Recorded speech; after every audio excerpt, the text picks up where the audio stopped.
Assalamu alaikum wa rahmatullahi wa barakatuh. Alhamdulillahi rabbil alameen. Wassalatu wassalamu ala nabiy al-kareem wa ala alihi wa ashabi ajma'een. We begin by praising Allah subhanahu wa ta'ala and asking Allah to send His peace and blessings upon the final prophet Muhammad ibn Abdullah sallallahu alaihi wasallam and all those who follow his way with righteousness until the end of time. Today, inshallah, we begin part 2 in our series on the lives of the great scholars of Islam. Previously, 2 weeks ago, we spoke about Imam Abu Hanifa, rahimahullah, the founder of the Hanafi madhab, right, Allah has accepted his work so much that the majority of people in this community follow his understanding of fiqh. Today, we move on to the next great scholar in the history of fiqh. Someone who lived at the same time as Imam Abu Hanifa, but in a different part of the world, right? And that is Imam Malik, rahimahullah. So why do we cover Imam Abu Hanifa before Imam Malik? The reason being he was born first, right? So we're doing it in chronological order. Imam Abu Hanifa was from the Tabi'een, the second generation of Islam. Imam Malik was from the third generation of Islam. Right? So Imam Malik lived during the end of the Umayyad era and the beginning of the Abbasid era, just like Imam Abu Hanifa. And he was a scholar from Medina. Right? And there's a few similarities between him and Abu Hanifa, and there's a few big differences as well. Some of the differences, Imam Abu Hanifa traveled to many parts of the world to study Islam. Imam Malik never left Medina unless he was going for Hajj or Umrah, right? And he didn't need to leave Medina because all of the scholars of the world, whenever they went for Hajj or Umrah, which other city do they visit as well? Medina. So when they used to come to Medina, he would go and spend time with them and study under them. So he had no reason to leave Medina because all the ulama of the world would come there eventually, even if it's just for a few days. So Imam Malik was from a family of ulama. His grandfather, his uncles, his mother, his older brother, all of them were ulama. They all were scholars of Islam. Right? Even his daughter became a great scholar of Islam. So he comes from a family that is accustomed to the study and teaching of Islam. Because he came from this kind of background, studying Islam came naturally to him. It was something very easy for him. It's something he started at a very young age. Some of the historians say as young as 9 or 10 years old, he was sitting in the hadith circles. Right? So he started his study of Islam at a very young age. What's interesting about him is that his scholarship as a teacher seems to begin in his late 30s or early 40s. So it seems that he spent about 20 to 40 years just studying Islam before he allowed himself to teach. And I say allowed himself to teach because his teachers gave him permission to teach many years before that. But he felt he wasn't ready yet. Now again, I want us to think about this. Now, nowadays, we study for 7 years and we want to teach everybody and we feel like we know it all. Imam Malik studied for over 20 years and still didn't feel he was ready to start teaching yet. This is one of the lessons we're going to come to a bit later today on humility. The importance of ulama to have humility. Imam Malik is one of the best examples of that in our history. So Imam Malik began teaching. And Allah blessed him with a long life. He lived right into his 90s. He lived an extremely long life. And in this long life, he taught many, many great scholars. From amongst his students, Imam Muhammad ibn Hassan al-Shaybani, the student of Imam Abu Hanifa, one of the founders of the Hanafi madhab. Right? One amongst his students, Imam Muhammad ibn Idris al-Shafi, the founder of the Shafi madhab. So these are some of the big names in the history of Islam. And they were students of Imam Malik. So he was the dominant scholar of Medina for almost half a century. And he lived a long life. He had died a natural death in his 90s. And his scholarship reaches us today in many ways. One of the ways in which it reaches us is that his madhab is the third largest madhab in the world today. Right? Now remember this, at the time of Imam Malik, there were between 20 to 40 madhabs in the world. Right? 20 to 40. Today there's about, we know of 4, but it's actually about 5 or 6. Right? That's still around. Four that are major. The others have maybe less than 1% of the ummah following them, right? But they're still around. But at the time of Imam Malik, there were like 40 madhabs. Allah blessed his work so much that today his madhab is the third largest in the world. If you go to North Africa, if you go to East Africa, West Africa, many of the countries there follow the Maliki madhab, as well as certain parts of Arabia. And when Spain was an Islamic country, in the height of the golden age of Andalusia, of Islamic Spain, it also was a Maliki country. So the Maliki madhab, Allah put a lot of barakah into it. The other way in which his legacy reaches us today is in his book, the Muwatta. The Muwatta is the oldest surviving hadith compilation in the world. Right? The oldest surviving hadith compilation in the world. It's not the oldest hadith compilation in the world. Some of Imam Malik's teachers compiled hadith, but those scriptures did not reach us. They were lost over time. The first one to actually survive from that time until now is the Muwatta of Imam Malik. So his legacy has reached us in two ways. One, the amount of people that follow him in fiqh. Number two, the contributions he made to hadith. So when we look at Imam Malik, we look at him as a scholar of two major fields, fiqh and hadith. So today I want us to focus on a few lessons from his life. I'll try to go through all of them. I have about 6 lessons I want us to extract from the life of Imam Malik. And these 6 lessons are, number 1, the importance of ikhlas, sincerity. Number 2, the importance of humility, right? Number 3, the importance of courage, and we spoke about this with Imam Abu Hanifa as well. Number 4, the deep knowledge ulama should have, and on that topic, if we have time, we'll go into as well why there are differences of opinion, right? That's a very important topic. We did an entire Jumah Khutbah about it last year, or was it the year before, I can't remember, but just for 5 minutes we'll recap that, because it's important to understand his story. Then we'll look at his adab, his manners. Very, very important. The manners that a Muslim is supposed to have. And finally, I wanted to cover this last time with Imam Abu Hanifa. I didn't get time to do it, so hopefully I'll cover it in the Imam Malik part today, and that is time management. Something that Imam Abu Hanifa and Imam Malik, they had different systems of time management, but they both were extremely efficient in how they managed their time. So we'll take a look at that as well, inshallah. So let's look at the first lesson, his sincerity. We said that the hadith book compiled by Imam Malik is the oldest surviving hadith scripture, the Muwatta. What you might not be aware of is at that point in time when Imam Malik was alive, there were literally dozens of people compiling Muwattas. It was like the in thing to do at that time. Think of it nowadays, how many people are making dawah YouTube videos, right? Everybody's making their own dawah YouTube videos, right? But which ones are having the biggest impact on the ummah? The ones done with ikhlas, not the ones done for fame, not the ones done for subscribers, the ones done with ikhlas. So in those days, the in thing to do was to write a muwatta. A muwatta was a compilation of hadiths according to fiqh topics. Right. So the compilation of hadiths into book form started around the year 100 AH, 100 years after the Hijrah, during the reign of Umar ibn Abdul Aziz. Inshallah, we'll do a full lecture on his life later. We actually did one a few years ago, but nonetheless we'll do it again. So Umar ibn Abdul Aziz, when he was the Khalifa, he wanted to emulate the legacy of his great-grandfather Umar ibn al-Khattab. Umar ibn al-Khattab, what was his legacy? He was the one who came up with the idea of compiling the Quran into one book, so it will be preserved until the end of time. So his great-grandson Umar ibn Abdul Aziz did the same thing for hadith. He came up with the idea of compiling hadiths into books so they can be preserved until the end of time. And he gave this project to the ulama of his time. Those ulama began the project, and Imam Malik was their student. So it was in their student's generation that we get the first major work of hadith, the Muwatta. So at that point in time, this is a project going on across the Muslim world, the compilation of Muwattas, right? And so someone asked Imam Malik, and they said, so many people are writing Muwattas. What's going to make yours stand out? Why would people choose yours over anybody else's? Imam Malik gave a very profound statement. He said, whatever is for Allah will remain. Whatever is for show will disappear. Today there's only one Muwatta in the world, and that's the Muwatta of Imam Malik.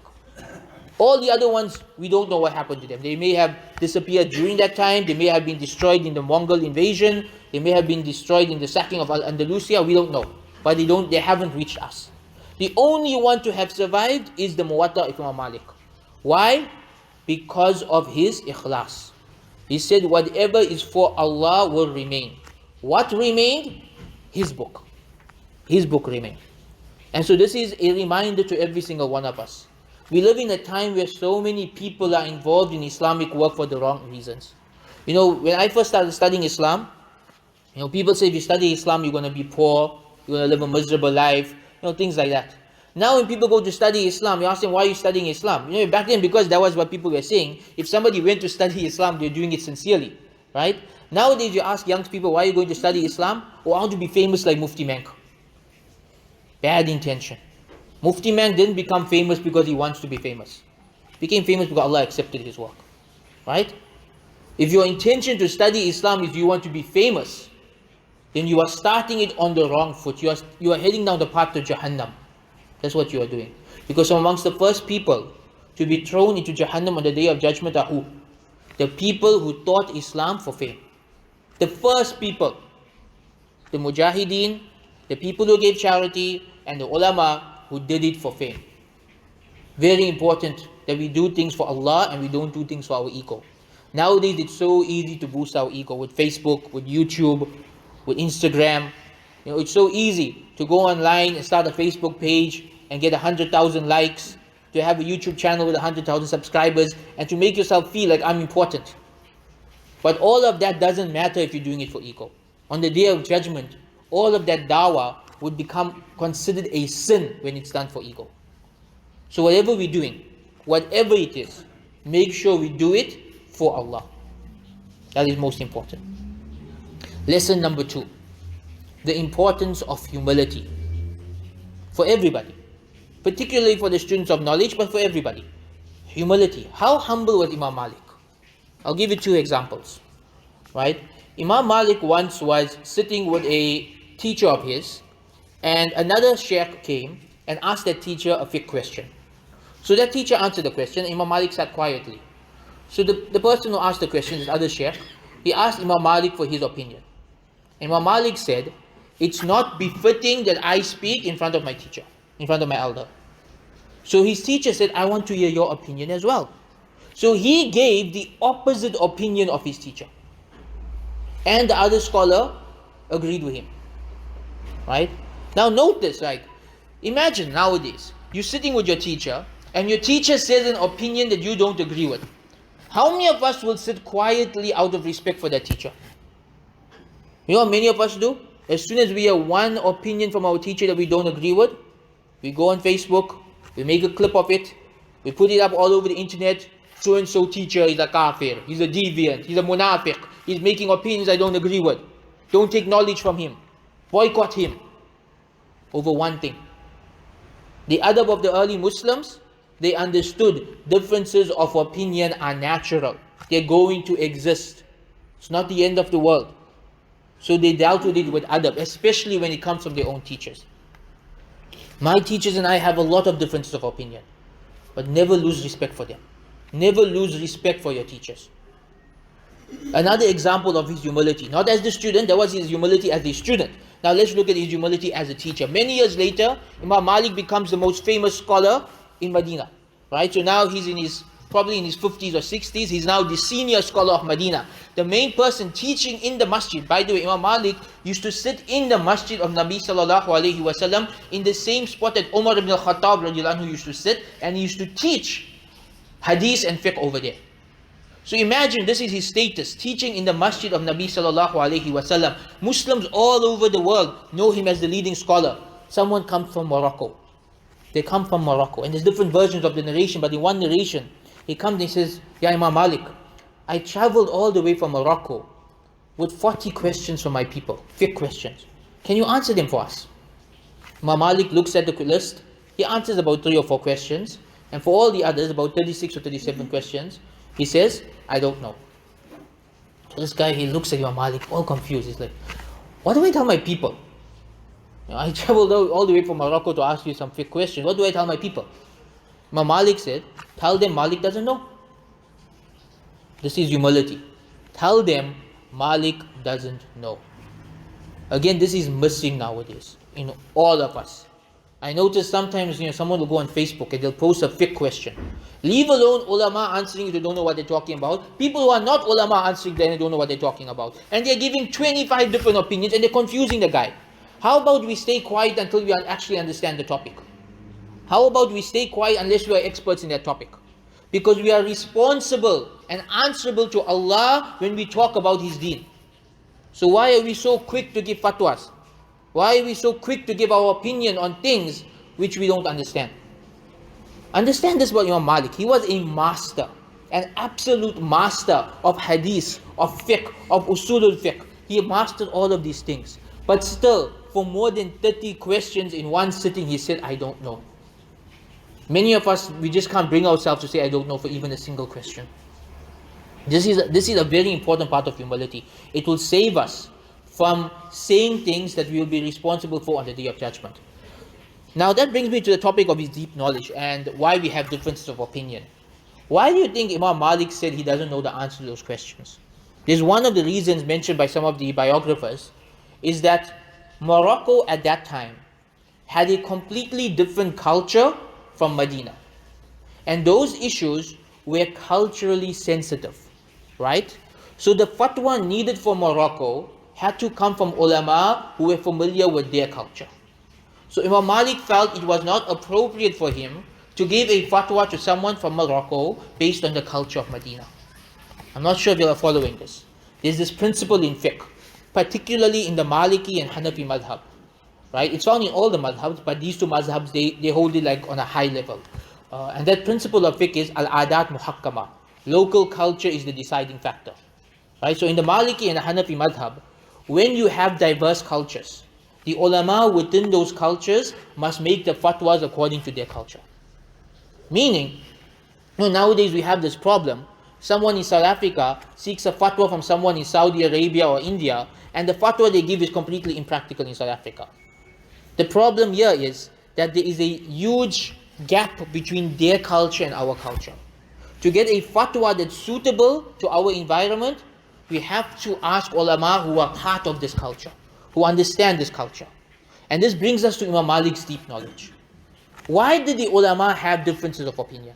A lot of people ask me, especially young people, why are there different madhabs? Why are there all these different opinions? Why is it's one Quran, one hadith, why are there different opinions?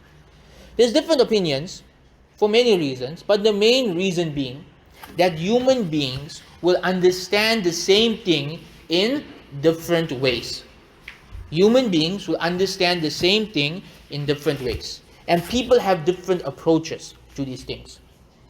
So for example, in the case of fiqh, Imam Malik's approach to fiqh was very, very different from Imam Abu Hanifa or Imam Ash-Shafi.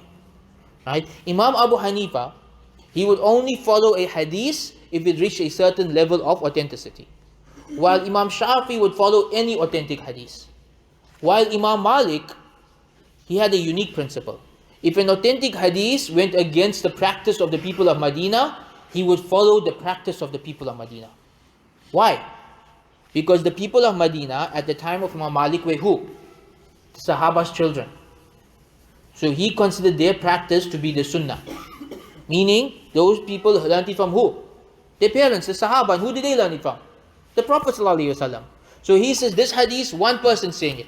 This Sunnah, everybody in Medina is practicing it. Which one's more authentic? So this is how we got differences of opinion. Different approaches to hadith. Different approaches to issues which require deep thought. So Imam Abu Hanifa had a principle of, that we go with the local culture. Imam Malik had a similar principle, but he had two more additions to it. One of those additions to it was that we look at the concept of maslaha. We look at the harms and the benefits. If the benefits outweigh the harms, we go with it. If the harms outweigh the benefits, we don't go with it. It's a very important principle in the Maliki madhab. Right? He had another principle, closing the doors to fitna. Closing the doors to fitna. If something was going to lead to sin, even if it wasn't a sin in of itself, he would declare it not to be good. Right? So, because of these different intellectual approaches, we end up with different understandings of Islam. Does that make any of these understandings of Islam good or bad? They're all good. They're all good, because the Prophet Muhammad sallallahu alaihi wasallam said, when the ulama make the ijtihad, when they try to find the right opinion, sincerely, if they are wrong, Allah will reward them. If they are right, Allah will give them double the reward. Meaning, when it comes to issues of fiqh, Allah is going to accept it from all of us. Whether you're following Hanafi, Maliki, Shafi, Hanbali, or even some alim that you are following who doesn't follow a specific madhab, whether you are following Ibn Taymiyyah, or you are following Shah Waliullah, or you're following Ash-Shawkani, or whoever it is, you're following an alim. And that alim made ijtihad. Allah will accept it from him, He'll accept it from you. So let's not fight over these differences. Allah is going to accept it from everybody. Right? The only time it becomes a problem is when we're following what suits our nafs. That's when it becomes a problem. When we ask 10 different ulama and we follow the one who agrees with our nafs, that's when it becomes a problem. Because now we're not following sincerely, we're looking for shortcuts. So the humility and the deep knowledge of Imam Malik is something we can all take lessons from. What about the courage of Imam Malik? What's amazing about the 4 Imams is that all of them spent time in prison. All 4 of them, Abu Hanifa, Malik, Ash-Shafi'i, Ahmad ibn Hanbal, all of them spent time in prison. Now we say Imam Abu Hanifa, he passed away in prison. Imam Malik, his case, alhamdulillah, he wasn't in prison for that long. So what happened was, there was a rebellion taking place against the Abbasids, right? And the Abbasids, the governor of Medina at that time, he tried to censor a certain hadith. He told Imam Malik, stop narrating that hadith because our enemies are using that hadith to justify the rebellion. So Imam Malik said, I can't hide a hadith. It is my duty to Allah that people ask me for hadith, I have to say it exactly as it is. If they interpret it differently, that's their business. But I have to narrate the hadith. So because he refused to hide that one hadith, he was put in prison and he was tortured. And some ulama even say his shoulder was dislocated during the torture. Eventually the Khalifa learnt about this. He forced the governor to free Imam Malik. He personally apologized to Imam Malik. He increased Imam Malik's salary and he left him to teach whatever he wants for the rest of his life. Complete freedom. So look at the courage of Imam Malik. The people paying his salary, the governor, is telling him, don't teach this. And he knows if he teaches it, he can be in prison, he can be tortured. But out of his love of Allah and his sincerity towards the truth and his courage for the sake of Allah, he still went ahead and he taught it. Now Imam Malik, Imam Abu Hanifa, this is another big difference between the two of them in their approaches. And as I said, these differences of opinion, Allah accepts both sides. We said Imam Abu Hanifa refused to take a salary from the government. Instead, he opened up a business, right? Because he didn't want to be in anybody's pocket. Imam Malik took a salary from the government and taught in the masjid of the Prophet ﷺ because he said the ulama are deserving of that salary. Ulama deserve that money more than, if you're not giving it to us, to the ulama, they're going to give it to their soldiers and to the governors and to somebody else. They'd rather give it to the ulama. So he would take the salary and he would live off that salary, but he didn't allow it to compromise his integrity. When the time came that they told him, say this and don't say that, he said, no, I'm going to say the truth.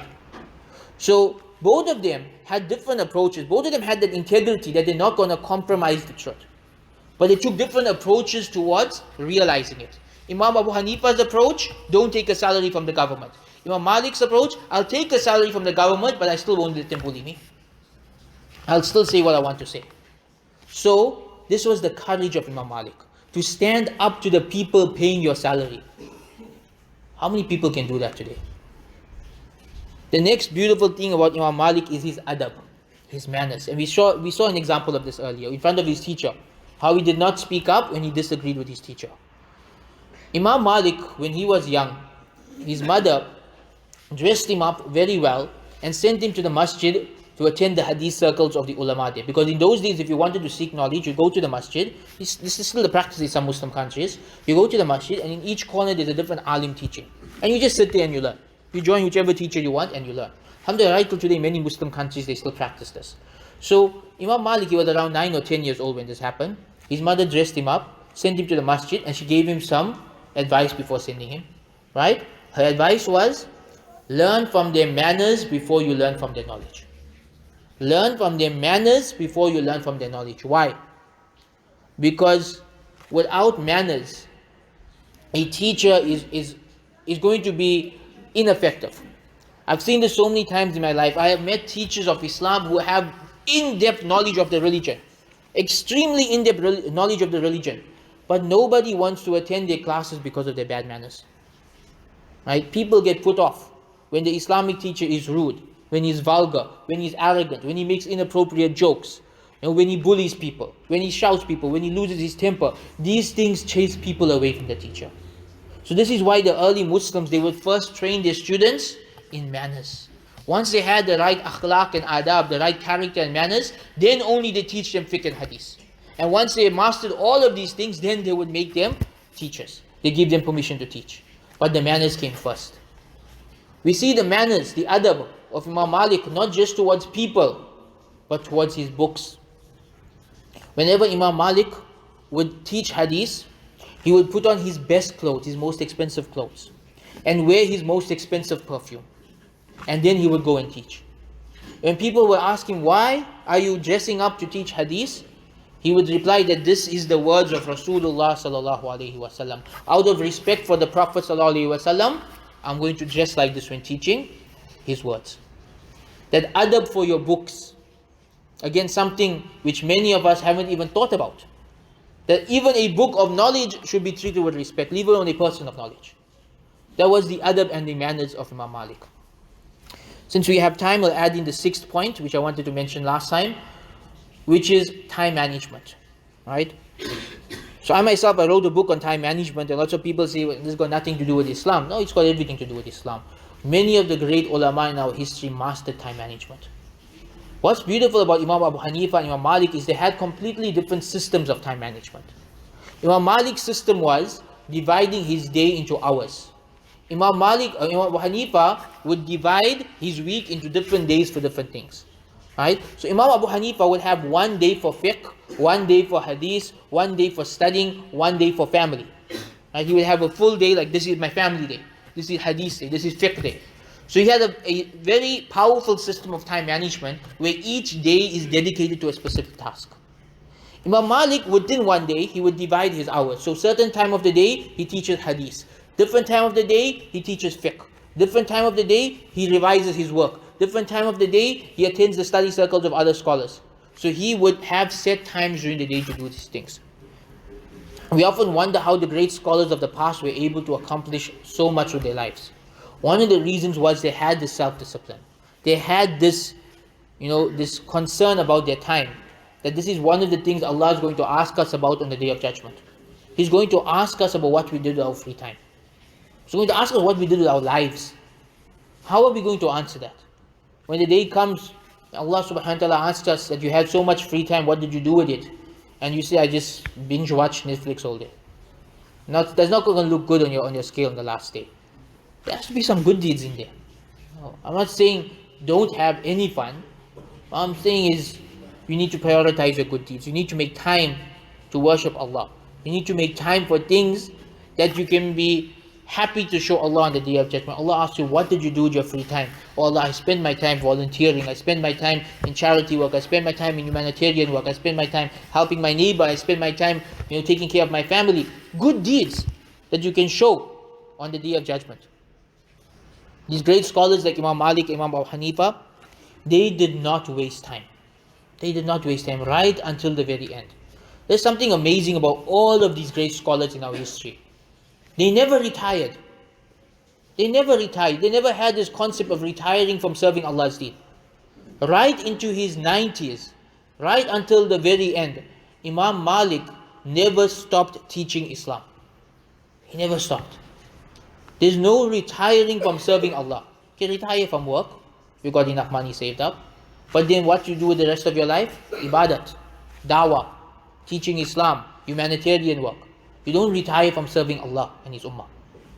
So this is time management. And this is something that Imam Malik, just like Imam Abu Hanifa, had mastered. So to end off and to recap, today we looked briefly at the life of Imam Malik, the founder of the Maliki Madhab and the author of the Muwatta. And we learned 6 important lessons from his life. We learned the importance of being sincere in everything that we do. Ikhlasun niyah. Without sincerity, a good deed becomes a sin. If I stand in front of you and I talk like this and my intentions are not sincere, then this is a sin. It's actually a sin. right? Because it's boosting one's ego, which is a sin. The second is humility. That no matter how much knowledge you have, no matter how much experience you have, no matter who you think you are, you must be humble. A Muslim must be humble, because the Prophet ﷺ stated, a person with an atom's worth of arrogance in his heart will not enter paradise. So we must stay humble. Number 3, courage. The Prophet Muhammad ﷺ said, the greatest form of jihad is to speak the truth in front of a tyrant ruler. The greatest form of jihad is to speak a truth in front of a tyrant. To be able to stand up for yourself, to stand up for what's right, and to speak the truth, this is one of the great qualities of Imam Malik. Number 4, the importance of being as deep in your knowledge as possible. Now, not everyone can be a scholar, but those of us who are not scholars, we should have humility, and we should spend time with the scholars, and we should learn from them, and we should appreciate their knowledge. We shouldn't speak about things that we don't have knowledge of, and we shouldn't censor someone because they have a difference of opinion from us. Number 5, our manners. Our manners are the best form of da'wah and the worst form of da'wah. When we have bad manners and bad character, people run away from Islam. Youngsters leave Islam. People who are considering converting to Islam will run far, far away from our community. When we are people of adab and akhlaq, when we are people who represent the beautiful morals and manners of our religion, without saying a single word, we will attract people to Allah's deen. Because the beauty is there for people to see. And finally, your time. We will be asked on the Day of Judgment, what did we do with our spare time? So make sure that you manage your time well. We end with that. May Allah accept this from us. Jazakallah khairan.